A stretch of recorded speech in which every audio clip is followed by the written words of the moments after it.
Every journey has its road, and every road, sooner or later, comes to a crossing. Trapped on a bus, hunted in the dark, a deadly shortcut turns into a nightmare. What's waiting for these 5 teens?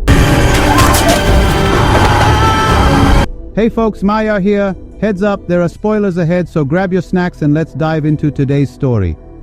The film begins with a young boy in a yellow jacket racing through the forest in terror. He's too afraid to look back, desperately searching for a hiding place. But soon, he stumbles to his knees, overwhelmed with despair, holding back tears as he recalls the horrifying events of that day.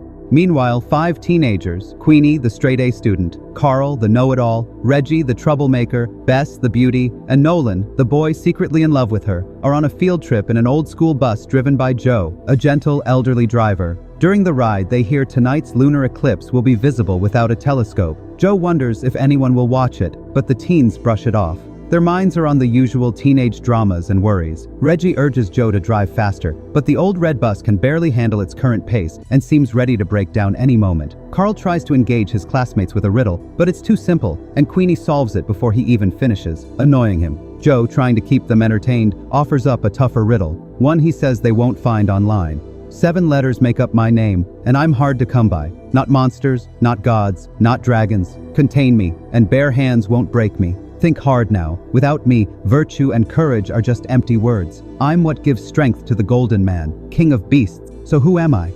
The group falls silent, each of them stumped, unable to guess the answer. Suddenly, the bus halts. The road is blocked by a fallen tree. Joe decides not to turn back, but instead takes a detour down a remote road, unaware of a corpse hidden beneath some branches nearby. After a few kilometers, they stop again, this time for a dead deer lying in the road. Joe asks the teens to stay inside while he drags the animal off, assuming it was hit by a car. But as he moves the deer, Joe senses he's not alone. Moments later, he returns to the bus, but he's not alone. An escaped convict named Pedro Mengele, who was hiding in the forest, now holds Joe at gunpoint and forces his way onto the bus, threatening to take the teens hostage. Joe tries to reassure them, but Pedro's menacing presence makes the danger clear.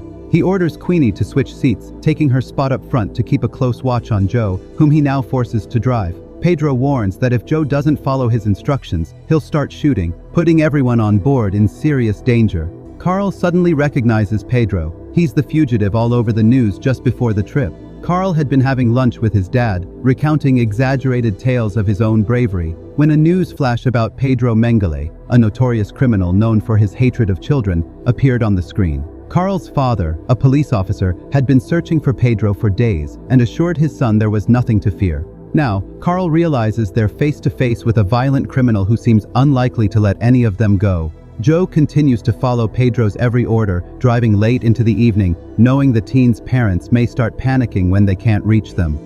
Pedro orders everyone to throw their phones out the window, cutting off any possible tracking. Reggie resists, trying to show courage, but Joe quietly pleads with him to cooperate and not provoke Pedro, who is armed and dangerous. Reluctantly, Reggie gives up his phone, though he knows it likely seals their fate. Joe, anxious for the kids' safety, drives on and fails to notice a fallen road sign warning of an upcoming restricted military area. As they continue, Nolan and Reggie quietly plot to tackle Pedro and grab the gun. They're hopeful this could be their chance, but Bess quickly warns them off, pointing out the risks of such an attempt. Pedro, sensing their restlessness, reminds them he's not to be underestimated. Eventually, the bus enters a dark, ominous tunnel and, without warning, breaks down. Pedro instantly accuses Joe of sabotaging their escape and threatens him with the gun. But Joe truly can't restart the bus. Using Queenie as leverage, Pedro orders Joe to check the engine, though Joe can't see what's causing the issue, much less how to fix it. Suddenly, the tunnel lights flicker out, leaving them in near total darkness. Only the faint headlights illuminate the road ahead, casting eerie shadows into the blackness and that unsettling silence. Joe and Pedro notice a strange figure seated in the middle of the road.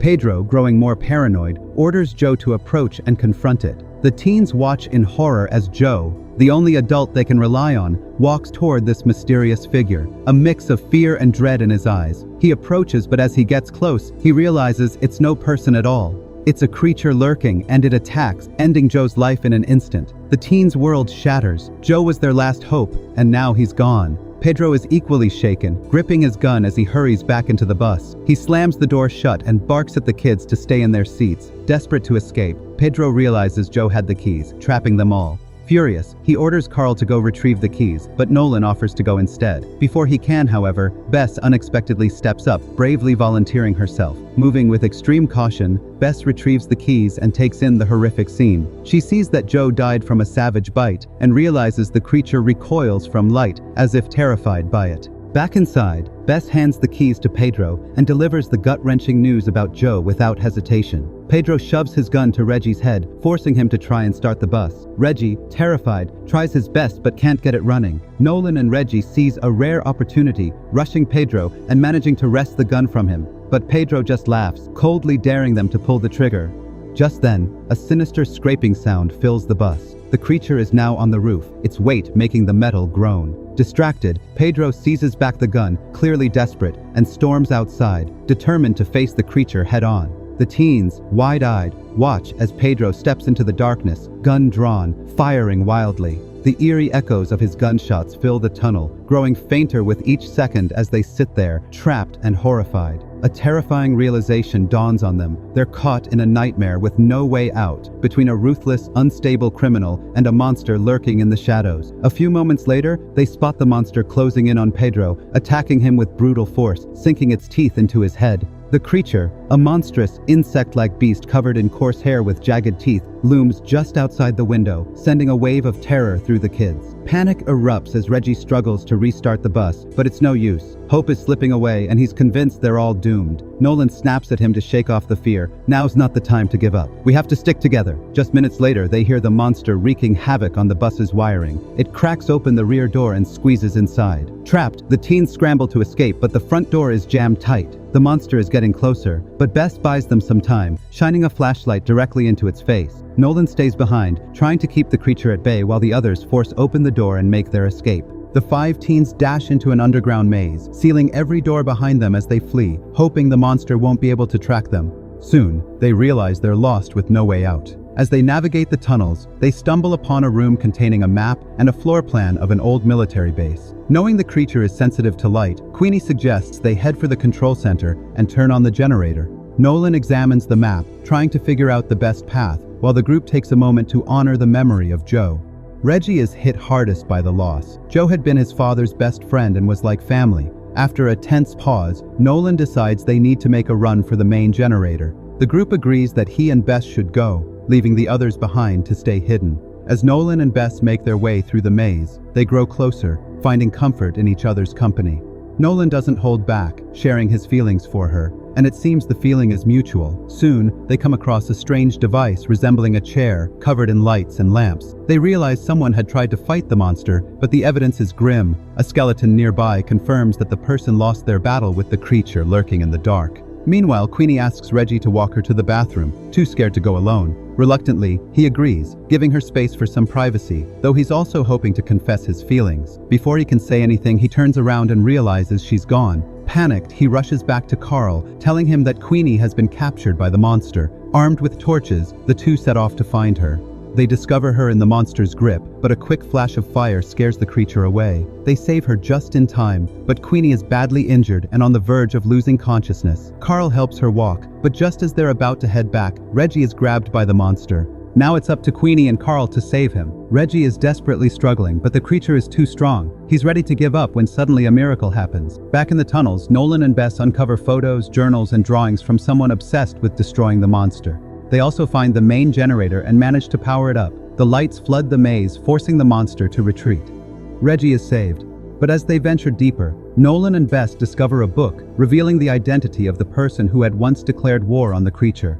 Just as they're piecing it all together, terrifying noises echo through the hallways. Fearing the worst, they brace themselves for another attack, but to their relief, it's their friends. The 5 teens regroup and head back to the place that had once served as the command center for the monster hunt. They learned that the man who had declared war on the creature was Giulio Sarpi, who lost his younger sister Isabella in 1971. Giulio and Isabella were inseparable, always traveling and exploring the world. One day they set off on an adventure, but Giulio, distracted by something in the distance, lost sight of his sister. She wandered into a tunnel and vanished, taken by the monster. Giulio fled in terror, afraid he would be the next victim, but he could never accept losing her. For 40 years he obsessed over the creature, determined to learn how to defeat it. Giulio knew everything about the monster, which he called the Night Wanderer. It appeared every 20 years, always just before a lunar eclipse. Julio had set a trap and was ready to fight, but he lost. The monster took his life, and Nolan and Bess later discovered his skeleton. Now the group understands that the Night Wanderer is a parasite that will never release its victim. It bit Queenie and tasted her blood, meaning it will relentlessly pursue her, and she'll never be free. Determined to finish what Julio started, the teens agree to stay in the maze and do everything in their power to destroy the monster with courage and a desire to honor Julio's legacy. They create a plan to trap the creature. They decide to turn off the lights and use a radio as a decoy. Reggie takes his position in a chair surrounded by lights, prepared to wait for the monster. Once it gets close enough, they'll start the generator, and Reggie will activate the light trap designed to destroy the creature. After carefully checking and rehearsing their plan, the teens turn off the lights and prepare for the monster's arrival. They've accounted for every detail, and there shouldn't be any mistakes. But in the dark, fear creeps in, and Carl starts to panic. Doubt sets in as he questions whether their plan will actually work, but Nolan calms him down. A few tense minutes later, the monster emerges from the maze, drawn toward the sound of the radio. It stops right in front of Reggie. He's ready to trigger the light trap, but Bess struggles to turn on the generator. The creature creeps closer to Reggie, preparing to strike. Nolan realizes his friend is in danger and whistles to draw the monster's attention. As the creature shifts toward Nolan, Bess shouts, trying to lure it away. When the creature enters the room that had been Julio's office, Nolan activates the light, blasting the creature with intense energy. Carl lunges at the creature, holding it back long enough for Bess and Queenie to break free from the trap. The girls manage to escape and find an exit, but the monster is close behind. However, it can't leave the tunnel with daylight outside. The creature retreats, hiding from the sun's deadly rays. Soon, the three boys emerge from the tunnel, torches in hand, and charge toward the monster, herding it into the trap.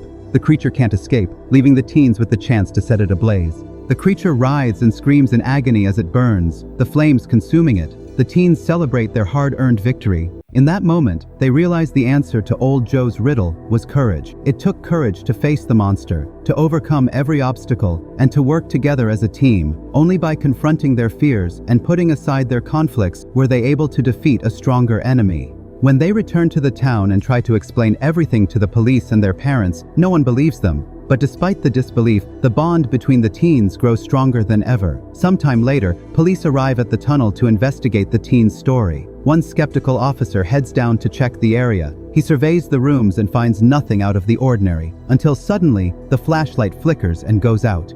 The detective hears the ominous sound of the Night Wanderer's raspy breathing growing closer. Before he can react, the creature is behind him, launching a deadly attack. The teenagers found themselves in an extreme situation where they were forced to trust each other and work together despite their fears and differences. So that's it. If you enjoyed this movie, share your thoughts in the comments section below. And don't forget to check out the recommended movie on your screen right now. Watch it and join Mahi's movie recaps.